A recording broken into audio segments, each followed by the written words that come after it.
See, the way the question is asked and also the way normally it's addressed is, people think there is something called as negative thought and positive thought.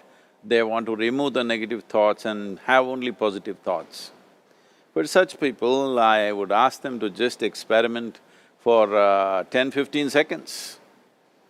Let them forcefully remove one thought from their mind. For example, next 10 seconds, just don't think of a monkey. Try not to think of a monkey for next 10 seconds. You will see you will be full of monkeys. So what I'm saying is, this is the nature of your mind, because in this mind, all the three pedals are throttle. There is no brake, there is no clutch. Whatever you touch, it will only go faster. In this kind of mind, people have been taught from moral teachers and religious teachers, do not think about bad things. Well, since then it's been a full-time job. So there is no way you can handle the mind like this. This doesn't need any great enlightenment.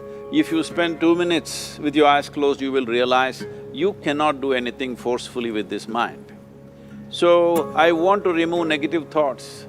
Do not ever go in this direction, because what you want to remove will become your quality. Always you will be on it. So what should I do?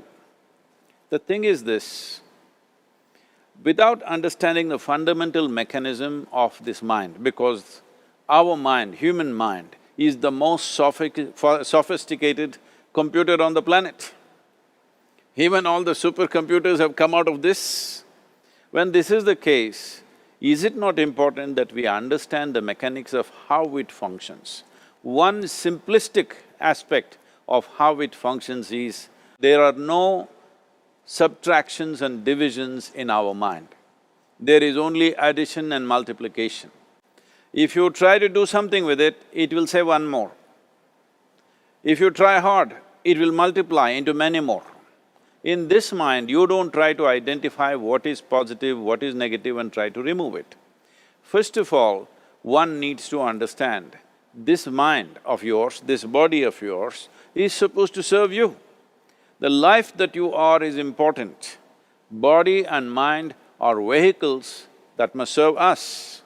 If you sit in a vehicle, it must go where you want to go. If it goes to its own destination, what is the point of such a vehicle? It's just a nuisance. Right now, most human beings are unfortunately experiencing this fantastic possibility of human mind as a nuisance, as a troublesome thing. Well, this is the most beautiful thing you have. It's just that you need to pay little attention as to how it functions. One simple thing is this. First and foremost process is, that's why we put out this process called Isha Kriya. This is to distance yourself from your physiological and psychological process. There is something called as you which exists. This is not a composite of all your thoughts and emotions and physiological processes. Beyond that, there is you. If you close your eyes, even if you cannot see anything, you're still there. It is through the window of your eyes that you're looking out, but if you close your eyes, it doesn't mean that you don't exist, you still exist. So beyond your thought, you still exist, beyond your emotion, you still exist. So that you, the life that you are, this has to come into your experience. Why is it that you're not allowing that to come into your experience, which is the most significant aspect of who you are? Who you are right now, the most significant aspect is, you and me are alive right now, this is it. What I'm thinking, what you're thinking is not the important thing. We are alive right now, that is the important thing. So, it is important that you focus on this fundamental sense of aliveness within you, and then you will see there is a natural distance between you and your thought process. Once there is a distance between your psychological process and your physiological process, this is the end of suffering. Because there are only two kinds of suffering that human beings go through, physical suffering and mental suffering. Once you create a little space between you and your mind, between you and your body, this is the end of suffering. This is something every human being has to experience and know, otherwise thinking I will just remove negative thoughts and I will have positive thoughts, all the best, it's not going to work 100%, it's not going to work, because nobody can remove it, they can avoid it for some time. So when negative thoughts come, you say Ram Ram, Shiva Shiva, whatever you want, but this is just avoiding, it's not gone. The moment you stop that, it will pop back with great force, otherwise it'll come back in your dreams. So it's very important, first of all you need to understand your anger, your resentment, your fear, your anxieties, the negativity that you generate. Generally resentment, anger, it is always directed towards somebody.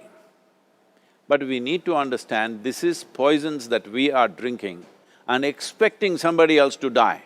Fortunately, life doesn't work like that. If I drink poison, I die. If I drink poison, you don't die. So, we need to understand this. When I say poison, today you can have yourself chemically analyzed. Right now, what is your blood work, what it says? 5 minutes of intense anger, check your blood work and see, there will be lots of negative elements in it, literally you're poisoning yourself. So, do you want to poison yourself? Definitely not. Now the very question is coming from certain helplessness, what shall I do? Don't do anything, just sit back and just concern yourself with something which is a life process. Maybe your heartbeat, maybe your breath, maybe just the sensation of being alive. Depending upon how sensitive or how perceptive you are, accordingly, find something. It could be a sensation in the body, it could be breath, it could be heartbeat, it could be anything, something which indicates life to you. Just pay attention to that for some time. Slowly you will see there is a distinction between what is you and what you have gathered, which includes both your physiological and psychological possibility or mess, whatever you made out of it.